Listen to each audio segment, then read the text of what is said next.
Туугандар, алдыңыздарда Toyota RAV4 өтө сонун баада башталыптыр. $7700 менен стартовый сумма экен. Мокрый асфальт түстө. Мощный баада элестетебиз. 17-жыл отон бери возможно арзан алабыз. Бул эми мындай айтканда пешене деп коебу. 2022 LE 25800 миль жүрүптүр. 28500 дирхам менен стартовый сумма кармаптыр. Мокрый асфальт мына оң жак тараптары полный жакшы. Так, Eco Normal Sport, ключевой доступ, тряпочный салонда өтө ичи дагы баягы чоң атаң машинасына отуруу жыттындай экен. Чоң атаңын машинасынын жыттындай экен дейт го.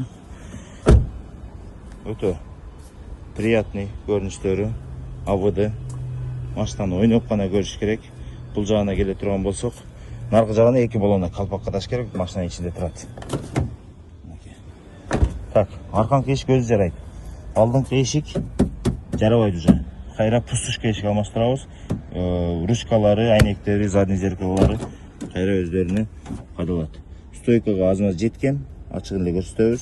Бирок мунун жарасы жеңил. Өмүр баяны ушул жерден көрүнүлөт. Кимге кызык болсо, таза машина. Эми таза деп эле айтабыз туугандар. Тем более машинаны өтө арзан алыш керек. Перепродажалардагы связга чыгыңыздар.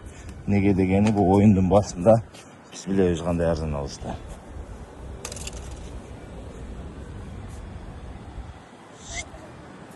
Рафтарт.